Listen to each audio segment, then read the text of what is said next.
Okay, so supply and demand theory. Supply and demand adalah konsep asas dalam ekonomi yang menjelaskan berkenaan interaksi di antara kuantiti produk ataupun servis yang ingin dibekalkan pembekal dengan keinginan pembeli untuk memiliki produk dan servis tu.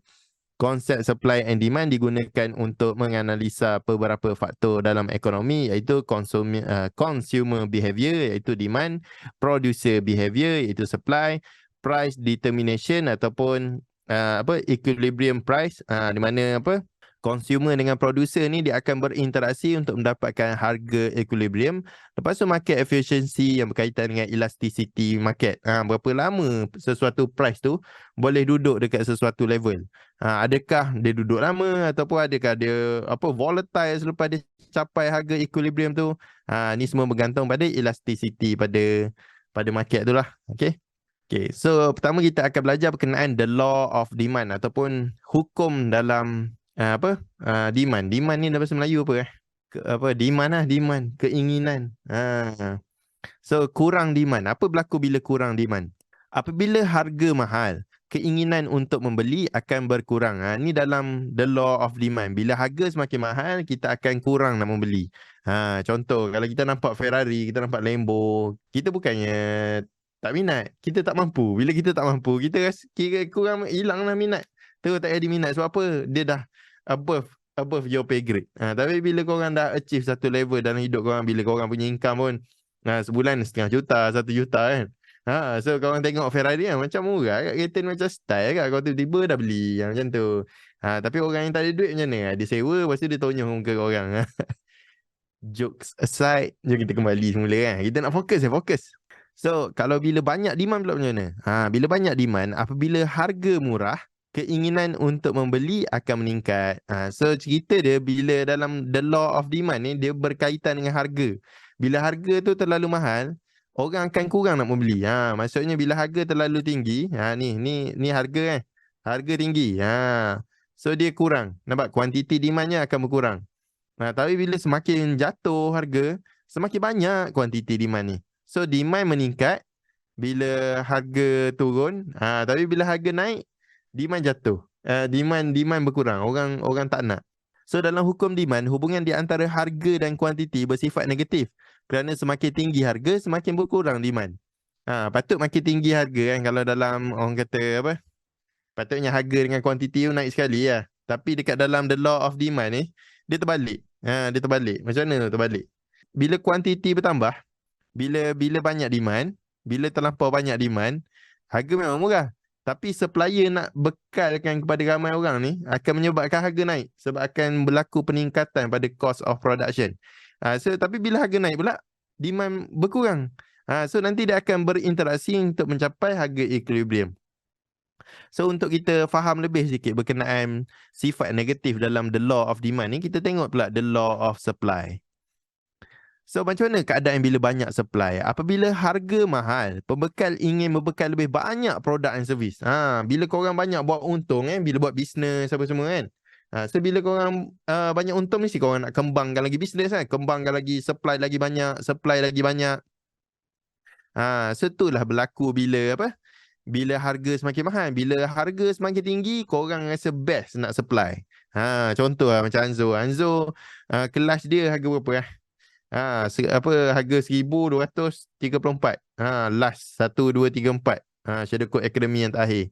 Tapi bila contoh Hanzo nak tambah kelas dia start 3 digit, 4 digit, lepas tu nak pergi ke 5 digit. Bila pergi ke 5 digit, sebabkan Hanzo ni adalah orang cakap sifu supply and demand, dia faham bila dia letak harga 5 digit, kuantiti demand akan berkurang. Orang akan kurang berminat nak pergi kelas dia walaupun kelas dia best. So Hanzo dia shift market dia daripada dia charge trader, dia akan charge pada broker. Broker ni orang yang kaya yang boleh bayar servis dia. So dia akan orang cakap yang tu dia panggil market shift yang tu ilmu lain tapi dia macam gini. Harga kelas Hanzo start daripada 100, orang minat. Start 700 orang boleh pergi lagi, 1,000 orang boleh pergi lagi. Tapi Hanzo nak daripada 2 digit, 3 digit, 4 digit, lepas tu nak pergi ke 5 digit tu. Bila dia terlalu tinggi, dia tahu orang tak boleh beli. Tapi bila kita buat production, Takkan kita nak maintain harga sama je. Bila kita seorang producer ataupun orang yang produce barang, takkan kita nak maintain harga sama, mesti kita nak naik. Sama ada kita naikkan harga ataupun naikkan kuantiti. Bila kita naikkan kuantiti, kita perlukan demand yang banyak pula. So dekat situ ada apa? Ada cost bila kita nak naikkan kuantiti. So bila kita tengok dekat sini, apabila harga mahal, pembekal ingin membekal lebih banyak produk dan servis. Tapi dia kena tahu lah, bila kita tengok sini, tapi bila harga mahal, keinginan untuk membeli akan berkurang. Tapi orang yang supply ni, kalau lebih banyak dia boleh supply, lebih tinggi harga dia boleh jual, lagi banyak lah dia seronok lah nak jual lagi banyak sebab harga mahal. So bila kurang pula supply macam mana? Apabila harga murah, pembekal tidak rela untuk membekal lebih banyak, untuk membekalkan lebih banyak produk dan servis. So bila harga murah, dia tak selera lah. Supplier pun malas nak jual. Sebab apa? Harga murah sangat. Harga murah. Tapi bila harga murah, demand tinggi. Demand naik. Demand naik bila harga murah. Sebab apa? Keinginan untuk membeli akan meningkat. Tapi bila harga murah, supplier pula malas nak jual. Korang kos pekerja, kos sewa kedai, kos kilang, elektrik, air. Tapi apa cakap? Tapi kena jual harga 10 sen. Dia malas lah. Malas aku. Banyak rugi daripada buat bisnes apa. Baik aku beli dengan orang So dia pun nak jadi pembeli bila harga murah macam ni. Dia pun malas produce. Dia rasa rugi. Tapi kalau tak ada orang produce, nanti macam mana? Dia akan menyebabkan supply and demand tu dia akan bergaduh sampai proportion untuk supplier dengan demand tu dia akan jadi equilibrium. Mana ni. Okay. So dia akan pergi ke equilibrium. So untuk market surplus berlaku apabila kuantiti supply melebihi dari kuantiti demand. Supply exceed demand persamaan price drop. Okay. So bila harga terlampau mahal kat sini harga terlampau mahal, kalau kita ikut apa? Kalau kita ikut dalam hukum demand, price kena turun balik Sebab apa? Supplier nak jual mahal. Dan supplier tinggi dekat sini. Tapi demand tak ada. Demand tak nak beli dekat harga ni. Sebab apa? Kalau demand dia nak beli, kalau ramai macam ni demand makin meningkat dia nak harga murah So apa berlaku? Dia akan turun balik. So kuantiti supplier akan berkurang dan harga pun akan berkurang. Dia dua-dua berkurang. Harga kurang, supplier pun berkurang, pembekal pun berkurang. Tapi untuk market shortage pula ataupun kekurangan barang dekat dalam pasaran, dia berlaku apabila kuantiti demand melebihi daripada kuantiti supply. Demand exceed supply, price rally. Price naik. Macam mana boleh ada kenaikan harga tu? Sebabkan negative relationship. Ni lah hubungan negatif yang kita tengok tadi. Harga dengan kuantiti demand ni dia bersifat negatif. Sebab apa? Ni. Dia mengundur ke belakang, lepas tu dia pelik. Kuantiti berkurang, harga naik. Kuantiti makin berkurang, harga naik. So untuk untuk dia orang demand pada harga ni, supplier tak sanggup nak supply sebab untuk demand banyak macam gini, supplier sanggup letak harga dekat sini. Sama ada dia orang setuju dengan harga ni ataupun dia orang follow along dia mencari titik, orang cakap titik persamaan. Titik equilibrium, keharmonian dalam harga. So dia akan mengundur ke belakang. So mengundur ke belakang, demand akan berkurang. Sebab apa? Semakin tinggi harga, semakin berkuranglah orang yang mampu pada harga ni.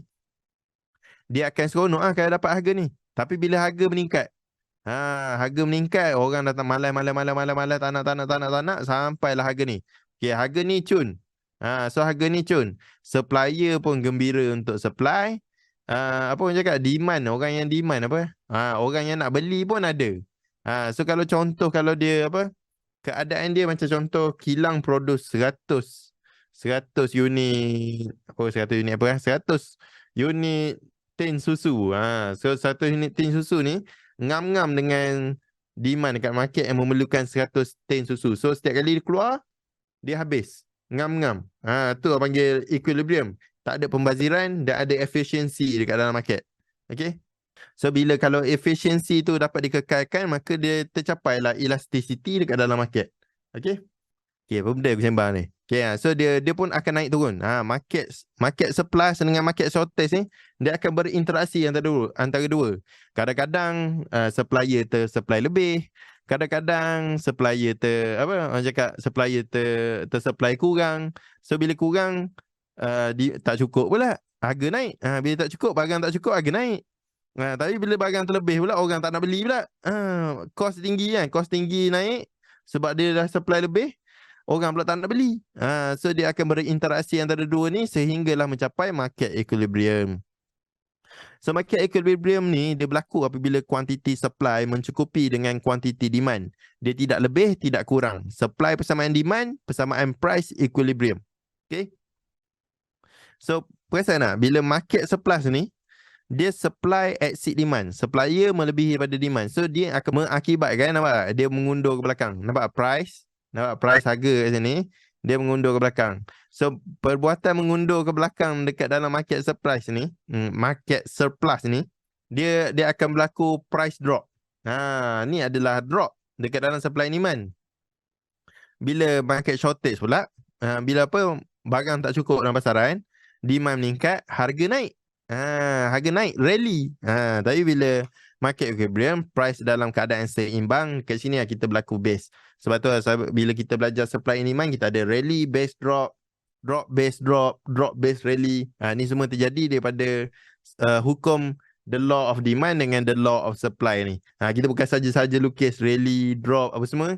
Supply and demand bukannya melukis pattern, bukannya lukis base yang kau tengok ni base, ni flat apa semua, ni apa je dah, ni swap zone. Tu bukan supply and demand, tu cuma marking SNR yang ditranslate dalam bahasa supply and demand. Supply and demand yang sebenar adalah macam mana price move, sebab apa dia bergerak. Orang kata kalau dah dekat dalam market forex ni, kita akan sebenarnya dalam market forex ni, kalau kita pergi balik ke webinar newbie tu, kalau orang nak beli saham, dia akan beli saham syarikat. Tapi kalau kita nak invest dalam sesuatu negara, kita akan beli mata wang negara tu. Mata wang negara tu adalah mewakili, mata wang negara tu lah mewakili kontrak bagi keseluruhan profit negara tu. Kalau negara tu ekonomi dia bagus, kita akan untung bila kita beli duit dia. Tapi kalau kita beli duit dia, pasal ekonomi dia merudum, dia teruk lah. So macam mana kita nak beli ekonomi dia dengan kita beli duit dia. Kalau korang nak lagi orang kata micro punya market atau market yang lagi kecil, korang pilih saham-saham dekat dalam negara tu sendiri daripada syarikat-syarikat yang beroperasi daripada negara tu. Macam tu Okay, tu yang lagi kecil lah. Macam forex ni dia terus main global. Satu negara kita ambil terus. Senang. Satu negara tu ekonomi dia overall macam mana. Macam tu. Okay.